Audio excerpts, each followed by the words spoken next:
So let me start by having Jared introduce himself. And then my first question is going to be, what is a tariff? Before we go to your questions, Jared, who are you? What are you doing here?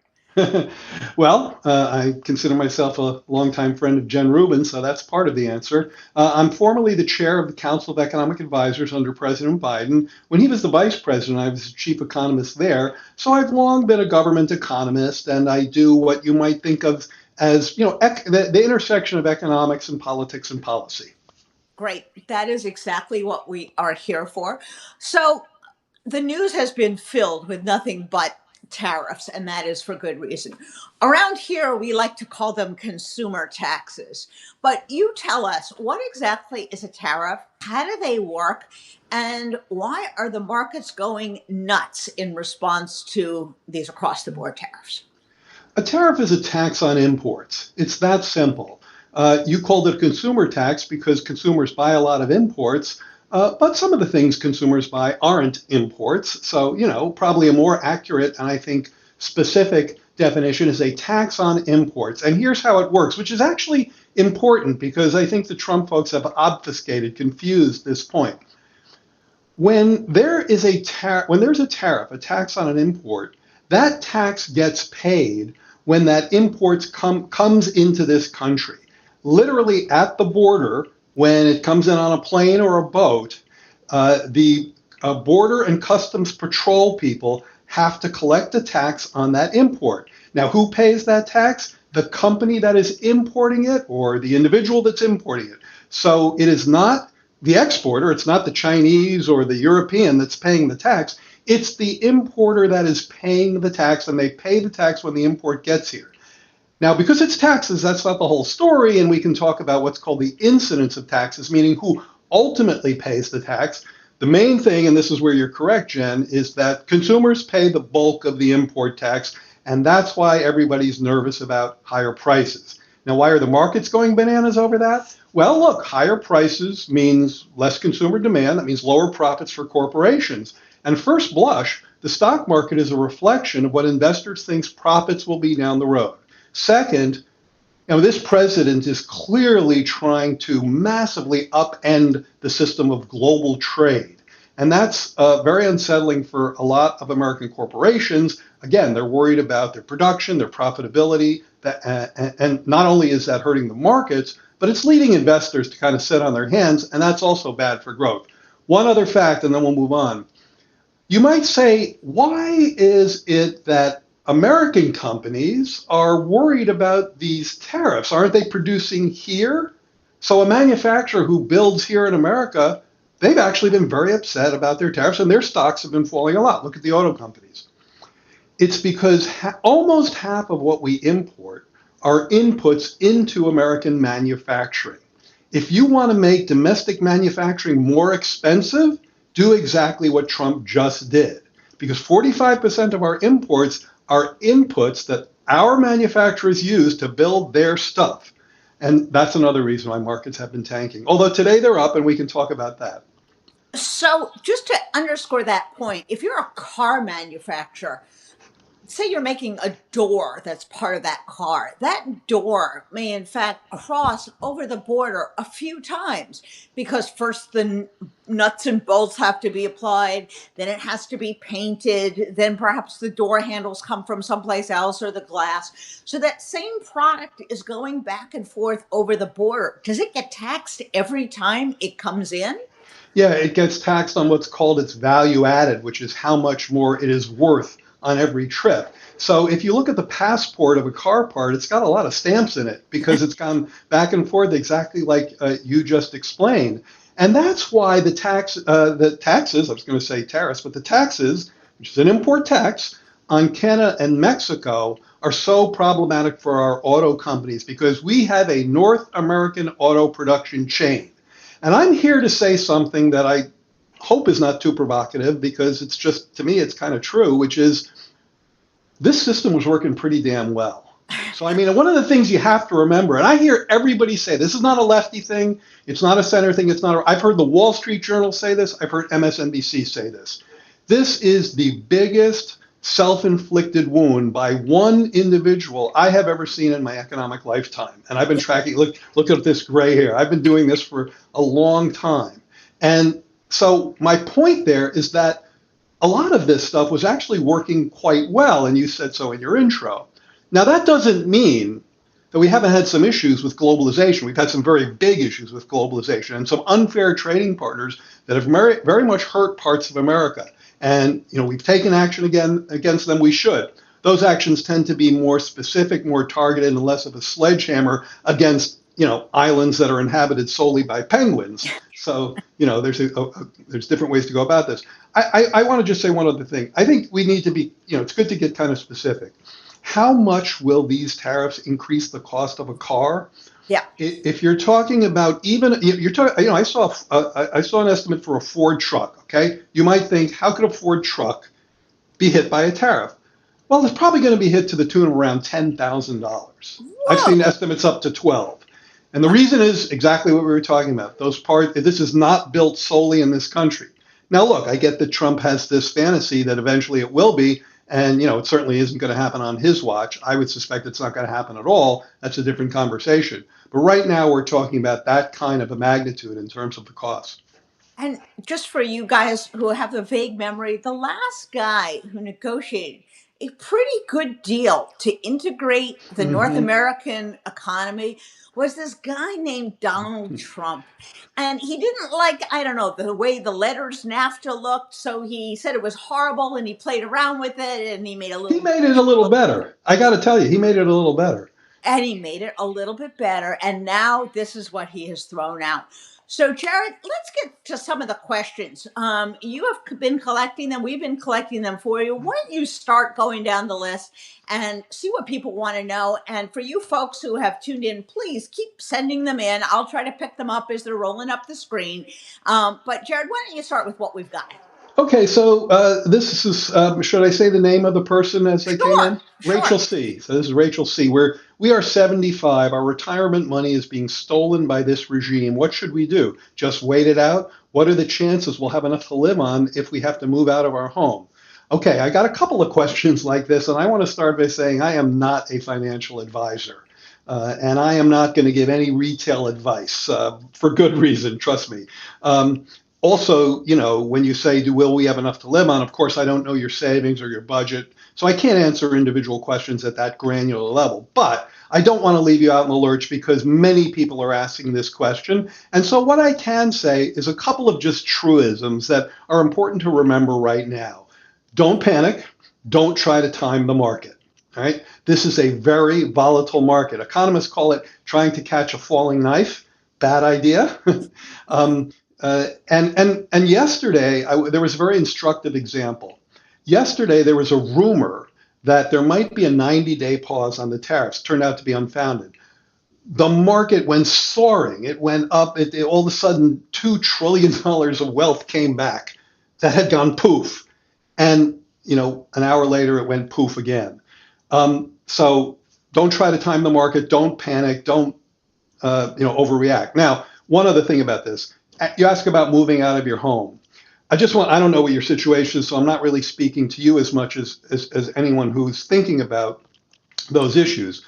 Most people who have been living in their home for a while have locked in a low mortgage rate, something in the 3 to 4 range. Right now, mortgage rates are closer to the 6.5, 7 range, and that's a lock-in effect. That means that if you went out to buy a new place now and you had to take out a loan, which most people do, a mortgage, you'd probably end up with a higher mortgage rate. So again, don't panic. This won't last, forever. We can talk about, if there is a bottom out there somewhere, we can talk about some signs that might suggest that. But that's about as far as I'd go with that kind of retail advice. Now, someone asked a question, was China ready for this? Were they ready to respond? And what have they done? Yeah, that's a really interesting question. In a way, I mean, certainly China knows that dealing with Trump is the obvious, volatile, unpredictable challenge that it is, and they know that he has great antipathy towards their government. There is some weird, respect from one authoritarian to another, but that's a different conversation. So I wouldn't say, I suspect they saw something like this coming. But here's the problem for China. China has way more than we do a very much export driven model of growth. Economists call it mercantilism. And the idea is that you export your way towards higher economic growth. You underinvest in the kind of things that we think are really important, a safety net, people's well-being, education, things like that. And you overinvest in your manufacturing sector, which they have a hugely disproportional sector, and you try to capture global market share by exporting that overcapacity to the world. So it is true that Trump is really coming right at the Chinese, and this is going to be very tough for them. I'll say one other thing about this. In a weird way, he might be doing them a favor, because what the Chinese really, and so I always feel a little weird with this, Western perspective lecturing them. So, I don't mean to mansplain economics to the Chinese, but I do think I'm right about this. And it's a common view among many economists in America and Europe, which is that they really actually, this export-driven model is way past its due date. It is stale big time. And they need to do more domestic investment, not in manufacturing where they've overinvested, and not in real estate where they've overinvested, but in their people, in education, in giving their people more consumer buying power. And look, if we push them in that direction, that's going to be good for them. The other little gift we're giving China is we're pushing a bunch of other countries closer to them in terms of trading, because they look at us right now. This is a big issue, Jen. They look at us right now and they see a very unreliable trading partner. I wrote a piece for Contrarian on this that I hope people will take a look at, where I kind of made this argument. If you're trying to have a good time in the playground and there's a big bully, you're going to have a better time if you ignore the bully. That's the trading analogy right now. The idea being that Trump is turning America, which has been a great trading partner, into a terrible trading partner. And I worry that they're just going to isolate us out and have their own trading bloc, and China could play a big role in that. Someone asked a great question, which I'd like to hear, and that is, if these tariffs go into effect and they stay in effect, how likely is it and how quickly could manufacturing return to the United States? We actually had a boom in manufacturing under a certain President Biden. Now, we don't make a lot of cheap plastic toys here, but we make really sophisticated manufacturing. What's the end game here? And is more manufacturing really going to come back here? I really don't believe, let me put it in a slightly technical term and then I'll explain. I really don't believe that manufacturing as a share of US employment is going to grow very much at all, no matter what anybody does, including what we did in the Biden administration.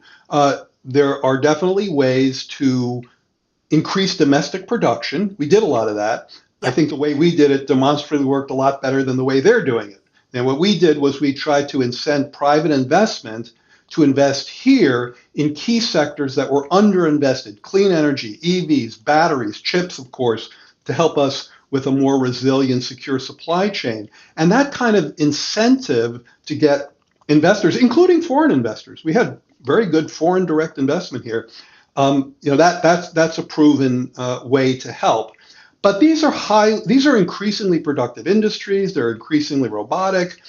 The German example is really important here. See, the Trump-Navarro model is, Navarro is his top trade advisor. The Trump model is tariff the hell out of everybody. Your trade deficit goes away, and you end up with all this manufacturing. It's a little bit like the Gnome underwear model, Steal underwear, question mark, profit. And that middle part is a problem. So Germany has a trade surplus. We have trade deficits. They have a trade surplus of 6% of GDP. That is, in technical terms, friggin' huge. That's a huge trade surplus.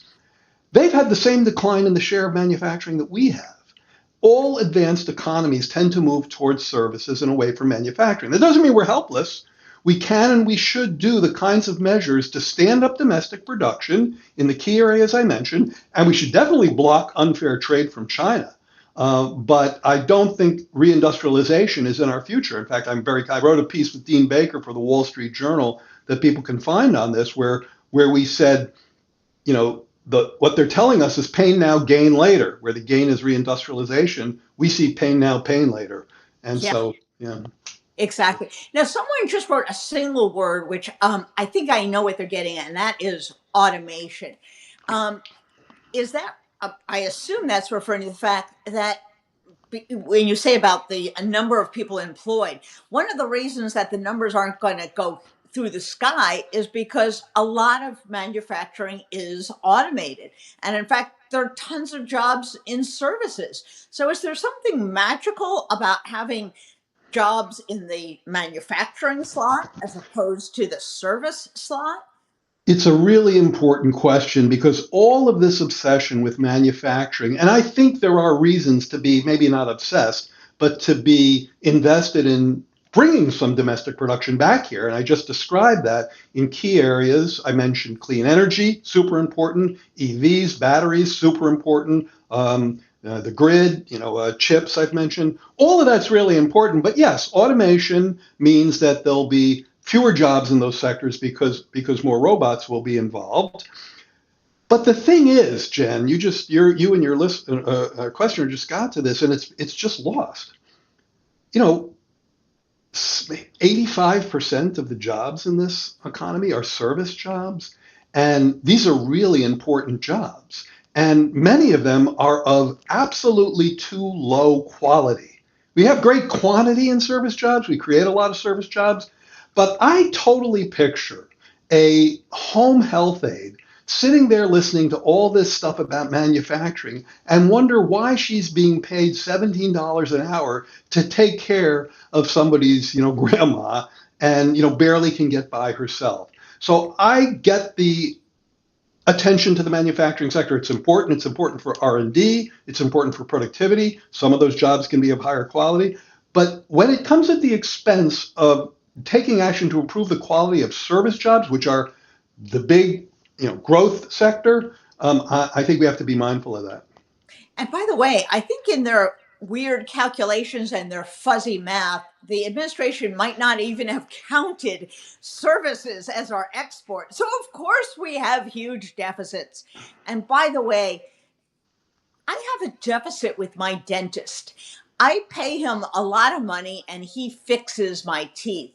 Am I exploiting him? And Yeah, is he he's exploiting he's me? he's pillaging you. So look, I He's want to giving say me something. teeth. I mean, yes, I'll get to that in a second. I want to say something about services. You reminded me of an absolute hobby horse of mine right now. So we have goods deficits with a lot of countries. We've had a goods deficit in this country, meaning we buy more goods from other countries than we sell to them. It's very simple. And we have a goods deficit, and that's what motivates. That's in their goofy formula, which is goofiness divided by two. Their goofy formula, does have that imbalance embedded in it. It's completely goofy and nonsensical. I haven't heard anyone who's not paid to defend it actually defend it. And the reason is because of what you just said. Nobody's forcing us to buy things from them. We're buying them because we want them, just like with our grocery or our dentist. But here's the thing that people don't know. We have and have had for a long time a surplus, a trade surplus in services. It's smaller than the goods deficit, which is why the aggregate deficit is negative. We have a service, about 1% of GDP, which in today's dollars, about $300 billion. That's really an impressive thing. Now, what are service exports? Financial services. People come, people, they don't come, they do it by the internet. They use American financial services, insurance services, entertainment, all the streaming, that's really big too. Tourism, by the way, is a services export, one that we're probably killing with some of this stuff. But that's one thing, if you want to get worried about something new, Europe, the EU, is saying to themselves, so let's see, Donald Trump, if anybody has a deficit with you, they're exploiting you. So you must be exploiting us on services by your own definition. And so we may put up some trade barriers to your service surplus. And trust me, that is catching the attention of the Googles and the Metas and the rest of them, which Wow. is one reason yesterday we saw some billionaires wake up to the reality that maybe betting on Donald Trump isn't the best bet you ever made. Yeah, no kidding. Give us another question that you have gotten from our readers, Jared. What else do people want to know? Let's say Congress steps up and stops the tariffs. What could happen then? So expecting Congress to bail us out feels to me like I would take the under on that over under bet. But I think it's an important question, and I referenced something a minute ago because it could be Congress. They've actually, at least the Senate, including 4 Republicans, did say maybe we should sort of think about doing something about this crisis that this one dude is creating, and so what would happen?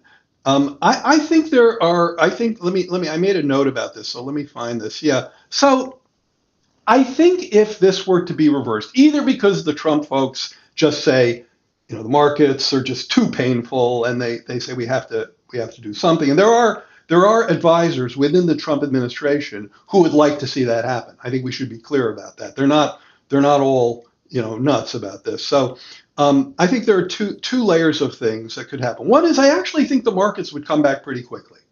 I don't think that the damage to future corporate profitability and to trade flows is deep enough yet that there's a real structural or foundational shortfall, and that the damage is still I think reparable on that level. That's a fairly shallow level.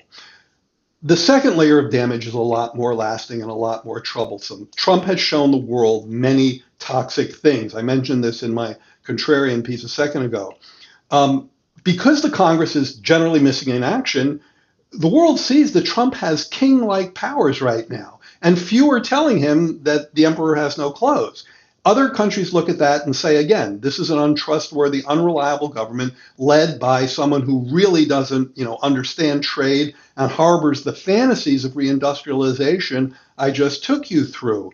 And so the worry here, again, this was the core of my piece, was that we America, going forward, get left out of a global trading bloc. And that will really, really hurt us. It'll hurt us on what economists call the supply side of our economy, meaning access to goods and services throughout the rest of the world, both in terms of our imports, but also in terms of our exports. And anyone who's read The Abundance, which I have, The Abundance, the book Abundance, about that supply side agenda, will recognize that is kind of scary. Give us another question from an interested reader. Okay, let's see. I like this one, and we only have a few minutes, so maybe this is a good one to maybe go out on, but we'll see what time you think. This is from Lily C. What would you say to a young person freaking out about the state of the American economy right now and feels as if there's no point in investing in their future? And I found that to be a heavy. I have young adult children. What would you say to a young person freaking out about the state of the American economy right now who feels as if there's no point in investing in their future? First of all, I hear you. I feel you. I know. I get it. It just feels like we're going through a set of forces that are so hard to push back on, and that's true. But, and the rest of this is all in the but category, there are forces more powerful than Donald Trump. There are forces more powerful than Donald. It may not seem that way. I guarantee you that's true. I think I'm older than you because you said you're young and I'm old. And I can tell you that's true. And by the way, one of those forces is arithmetic, and it's related to your question. It's called compounding. And no less than Albert Einstein said that compounding is one of the strongest forces in nature. And there's a guy who knew a little bit about natural forces. What this means is that if you start investing young, I'm not going to give retail advice, although people would tell you don't start in a down market, but if you start investing when you're young, the likelihood that that investment is going to grow over your lifetime is very strong, very strong. And compounding means that the base just keeps getting bigger, and you just keep building off of that bigger base, right? You're getting 2% off maybe right now you're going to get some fraction off a small base. Later, you're going to get 4 or 5% off a larger base. Compounding is stronger than Trump. I'll say that all day long. Also, U.S. fundamentals are still pretty good. GDP growth, he hasn't really, hurt that yet. I suspect he will. And, a recession is possible. But the underlying structure, we still have, liquid markets. We still have the most productive growth. Productivity is this really important economic indicator. Maybe on our next meeting, I can go a little bit into that because I don't think we have time. But if you have strong productivity growth, that does bode well for your future. And at least under the Biden administration, we had strong productivity growth. Could the Trump administration destroy all of this? It is possible. That's a question about who could stop him. Could the market stop him? We haven't seen it. Could the court stop him? Jen and Norm have things to say about that. But let me just say the last thing. And Jen, you maybe could close out after this because you know more about this than me. You know who I believe could stop Donald Trump? The people. What I saw in the hands-off protests, people are waking up. This regime is the most unpopular, self-inflicted wound, own goal kick I've ever seen. Even the freaking billionaires are waking up. Businesses are against this. The left, the right, investors, businesses, consumers. This is a chance for people, I think, to really push back, and I do believe that that makes a difference. So the combination of compounding and people can win this. And at least when you left office, our economy was the envy of the world because we have more productivity, more dynamism. Our university system, until Trump wrecks it, is the envy of the world. Foreign students come here. We have a legal system. Trump is attacking it, but legal systems, the certainty they provide, the enforceability of contracts, these are big things. And we can't let Donald Trump undermine the things that have made us to borrow a phrase, great, no matter how much he changes and how much he wants to change the country. Jared, this was a lot of fun. And for all of you out there, Jared is going to come back and he's going to start bringing his friends. His friends, of course, are other nerdy economists because, he's Hey, not really friends with I resemble that remark. Right, exactly. But he's going to come back with a lot of economist friends, some of whom you've heard, some you might not, all different ages, different perspectives. And so bring your lunch every Tuesday, 12 noon. Sometimes I'll be here, sometimes Jared will be here. This has been great. And as always, you're getting something on the Contrarian you don't get anyplace else. So thank you, Jared. Thank you. And thank you, Contrarians, for joining us. Almost 4,000 of you on the first time out of the box. It's amazing. Great questions, too. Really like the questions. All right. Well, we will see you next time, everyone. Thanks so much. Bye-bye. Bye-bye.